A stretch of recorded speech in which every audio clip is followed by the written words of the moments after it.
welcome to our intercultural series. In today's video, we want to take a look at two cultural dimensions or thought patterns that affect the way that we work and the way we communicate: individualism and collectivism.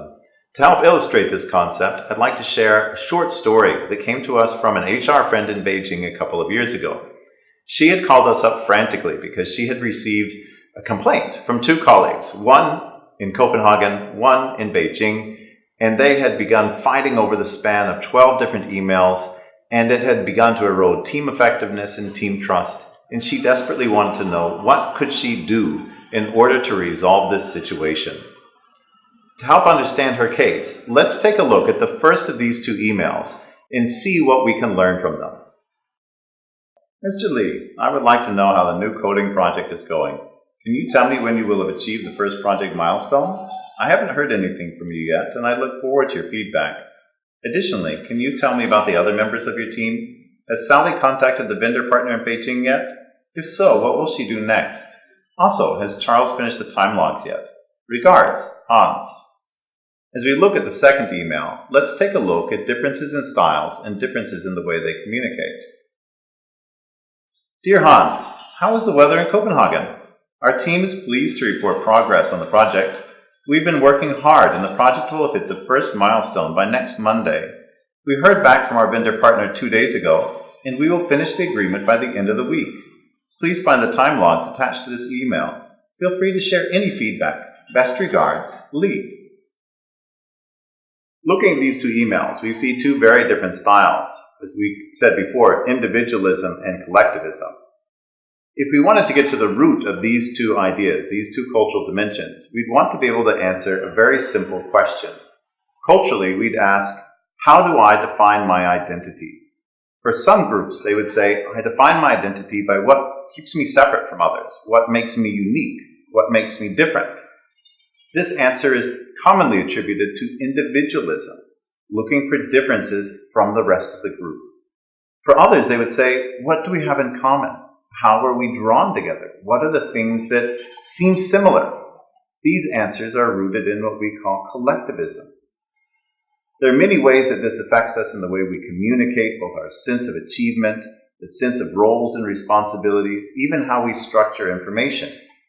To give us an idea of how this plays out in language, let's take a look at this expression from a collectivist society, or coming from China, the words 大家好, which literally translates to English as big, family, good.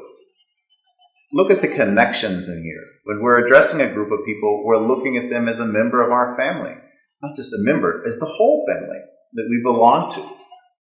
If we were to contrast that with an individualist language, like English, we might see a change in this expression. And instead of saying 大家好, we would say hello everyone. Notice the shift in focus to each person being addressed. This brings us back to the idea that how we focus on roles and responsibilities shifts from our team, our group, to each individual.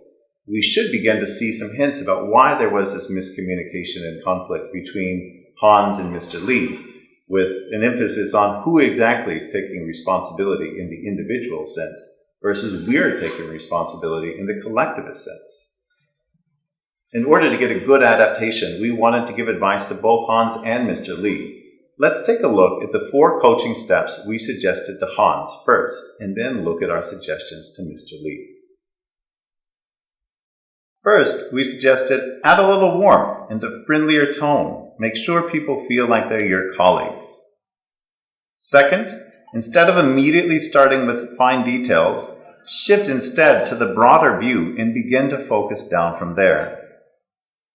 Third, be open to a response emphasizing team or group ownership. This doesn't mean individuals aren't completing tasks, but likely means success is being shared among the team. And finally, if tracking is critical, consider using a tool that assigns individual tasks for completion rather than email-based reporting.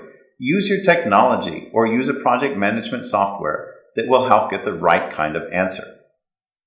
So those were the suggestions we had for Hans. Let's take a look at the 4 suggestions we also gave to Mr. Lee. You'll find that many of them are co-related.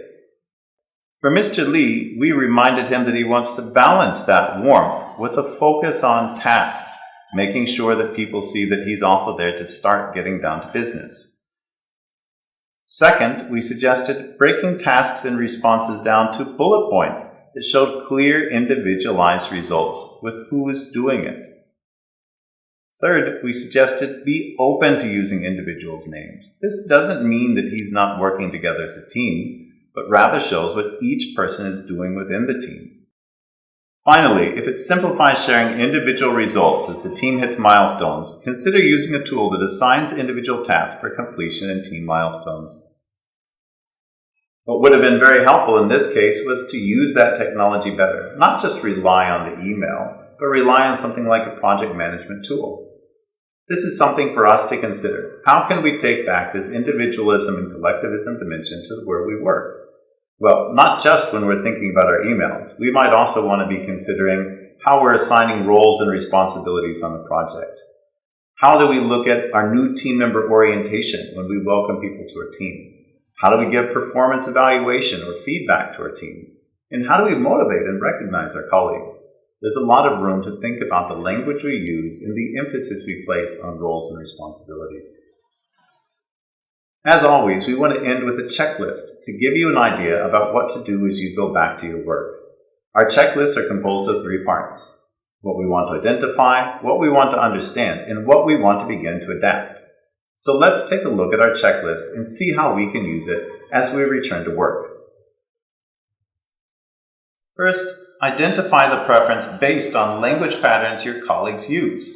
Listen for we or me language to indicate that individualist or collectivist approach.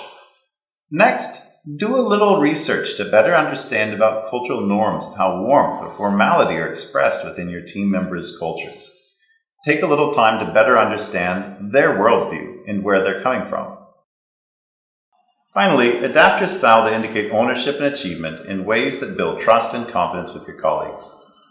After all, it's up to us to have the best trust and the best work environment with our colleagues, and that can only happen when we take responsibility for our own adaptation. I hope you enjoyed the video. Please feel free to check more of our videos here online, and come and join us live in person at an Intercultural Management Roundtable. Until next time, thanks for joining us.